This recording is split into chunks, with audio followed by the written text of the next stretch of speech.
Hi, welcome you. Here's Gaspar, and I'm gonna bring the third video on the P90, which is giving my opinion on the details and working parts overall in game of this gun.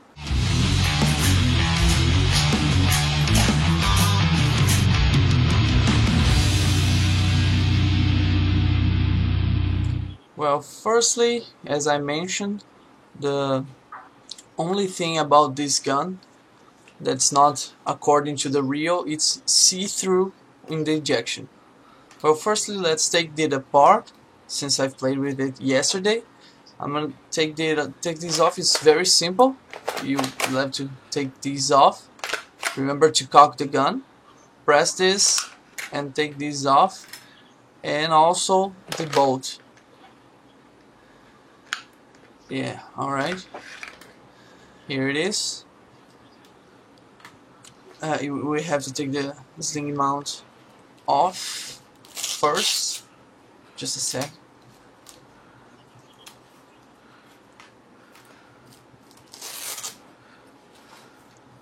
Alright, taking these off, you take the back plate. It was held by this pin on the bolt, like this. You take these off and you access the trigger box, which is back here. You need to pull this up. Great. Well, you pull this up and pull it back, like this. Well, the gun is completely disassembled here. The only part that doesn't come out is the internal gas storage. Let me take these off because it's basically nothing now. Well, since the gas compartment doesn't get out, it's a good and a bad thing. The good is you don't have to take these out oftenly, so you don't put it back wrong. But if you need to maintain, if it starts leaking, it's gonna be a pain in the ass. Well, after having all of this disassembled, I'm gonna clean this gun and I'm gonna re-lube it. Important parts to lube, it's always the inner barrel. That's very important. And when you're cleaning the barrel, it's good to zero the hop up so you don't damage your bucking. Also, it's good to clean the trigger guard and the bolt guides and the springs. Also good to clean and to relube everything except by the barrel. You're not supposed to relube the barrel if you don't know that.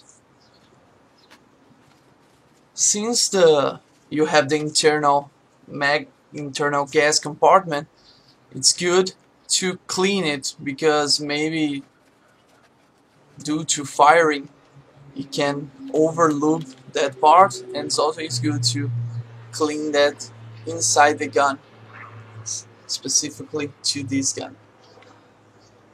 One thing that I never noticed is this is the trigger. I never noticed. And well, okay, this is the disconnector. So the trigger push this bar here back, and the disconnector, when the bolt is back in place, releases the hammer. That's interesting. I haven't messed around with this much yet.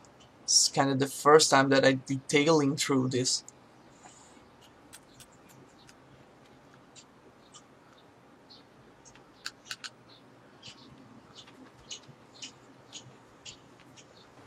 Well, relubing it all, let's put it back together. It's the same process but backwards. Just push the trigger box back, the back plate back in place. Then you put the bolt. This is the downside, this is the upside, this is down. You gotta put it like so. Wait, hang on. Okay, bolts back. Then you put the rest of the gun. Alright, let's work to the working parts in the right here. This pin is what stops the gun from firing without the magazine. If you don't pull this down, the gun won't shoot. Like this, holding it down it shoots, without it, it doesn't. Another thing that's I found interesting, but it kind of worried me. Let me take this apart. So a detail that's interesting, you see that this nozzle, it's kind of longer than the usual nozzle from a GBBR. So the mag has kind of a mag catch, and I thought that this here stopped the bolt. And I thought about that, if this long thing hitting this and stopping here, this would not be a great idea long term. So I kind of figure out the best part about this gun.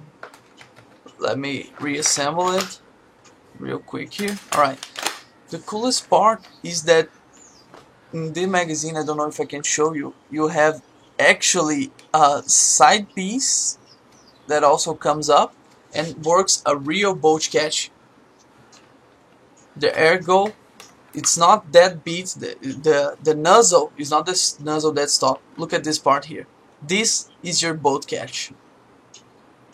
This here is responsible for stopping.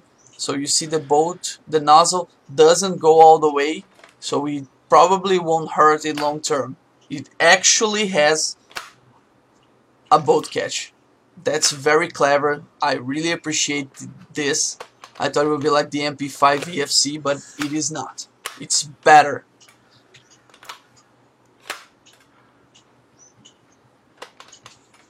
Very, very good. Really appreciate the thinking on that one. As I mentioned in the review, this is the valve where you fill in the gas, and this is the valve where it leaves the magazine. So this is a only way valve. If you put an empty mag on the full compartment of the gun, you won't fill your mag. You only fill the gun. It only works one way.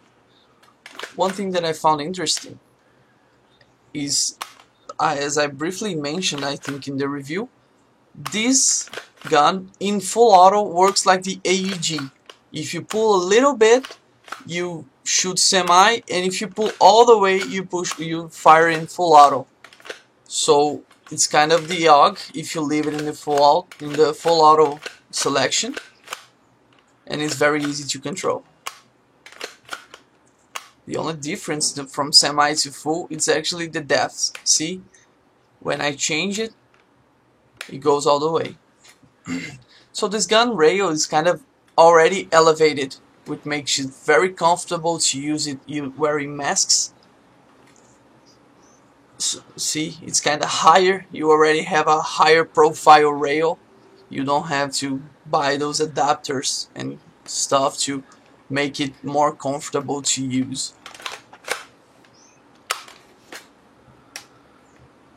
A detail that I figure out playing with it at home, it's as a actually it's not a problem in game. The magazine has just a little bit of angle. This is probably usual to the P90s, but I wasn't aware. I didn't know. You have just this little bit of space, so I can think long term, maybe do it this fast. Maybe you could damage the mag or the gun itself if you pull it too fast. I don't know if I did it in game. When the magazine is full of gas, you just pull back the mag release and it kind of auto ejects. Like it's always under releasing gas to the gun. So when you pull it back, the magazine kind of already jumps off the ready to go place. So just pull it back is already disengaged with the gun. A little detail of this gun that's not very important at all, just notice at home. These little tips here, it's not that sharp, but I noticed a little bit sharp on the naked hands like this, playing at home. With gloves, no problem whatsoever. Another other detail, it's in-house. Putting this thumb here, it was a little too narrow to put my trigger finger there. with gloves. But in game I did not notice that at all. I don't remember how I hold it in game, but I really did not remember that when I was playing. It was just at home I figured that, but in game, no problem. The selector, when I bought it, it was kind of stiff, and often when I wanted to put from safe to semi, it would go all the way through automatic. It was hard to give that just one click. But now I don't see that much problem. I played with it at home a lot, and I played with it in game. It's kind of easy. I think it. I don't know if I got used to the gun or it got softened. A little detail that I hated about this gun is that the 14mm threads, it's plastic. I know that all the guns plastic, but the flash hider is metal and the thread is plastic. I don't trust it that much. Probably won't put a suppressor. Maybe you're running game and you hit just a suppressor somewhere. Probably would not break, but long term, I don't want to do this. So there's this ring that's kinda nice. It's to keep the flash hider in place, since the flash hider has that classic P90 flash hider angle in the end. So you can align it where you want it to be. You can use the Allen screw that's on the down part of the flash hider, and this little ring here helps to keep it in place. So nice touch. The worst thing about this gun, the worst thing is the trigger. The trigger is not good. When I was playing, I let people play, use this gun in the field, and me myself playing, sometimes I pull the trigger, it would not shoot. I thought I was out of ammo, but I was not. I don't know if I was pressing it wrongly. I don't know. It's not that bad like this. Every time I'm conscious about it, it works. Every time I'm conscious about pulling the trigger right, it works. But the feeling is not good, and it kind of failed me 2 times in the game. But I believe if I put on full auto in the game, it wouldn't be a problem, because I wouldn't have that rigid wall in the end.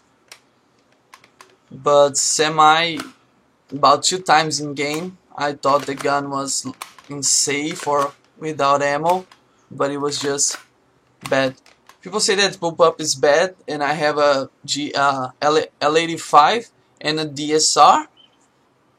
No problem pulling the trigger, both bullpups, but this gun is a plastic gun, plastic trigger. Maybe because of that, it's kinda bad. I saw people saying the same thing about the AUG. People say that the trigger is not that good because it's plastic. Well, I guess I put everything I wanted to tell you about this gun. It's a very compact weapon. It's a kind of precise weapon. Easy to adjust the hop up. I adjusted in game here. I was playing with going too high. I just took off the mag, turned the dial a little bit, ready back in game. Really easy to adjust. I really liked this gun. I did not hear the charging handle rattling in game. I mean, I wasn't paying attention, but no complaints there. This has a little play to it, wobbles a little bit, but still has a spring tension here. It's just lower. The sling mount that I had it made, if you didn't watch the review, I had this made, and it works flawlessly. A friend of mine did this to me. It was kinda nice. If you haven't seen the game yet, I have the card on the screen, and I got a link down below. Also, the review is already up. Well, summarizing, I really like this gun. It's kind of a great gun to be as compact as this is. It has a great gas efficiency, and it works like an assault rifle, and it's very compact, very small. It's a little hot, about 400 FPS is a little hot. So only CQB I wouldn't use it, but I mean for the package you just gotta down it a little bit. I know how to do it, I'll probably do it. If you wanna know how, let me know. So I really like this gun. Whoever wants the P90, I really recommend it, since I know that a lot of people hate GBBRs and probably gonna get the AGs that's coming out now. But this gun is very reliable. I went to the game with 4 mags, full gas, and I didn't bring gas. I only brought BBs. I refilled these mags about 3-4 times. No, it didn't run out. No problem with gas efficiency. It's very good.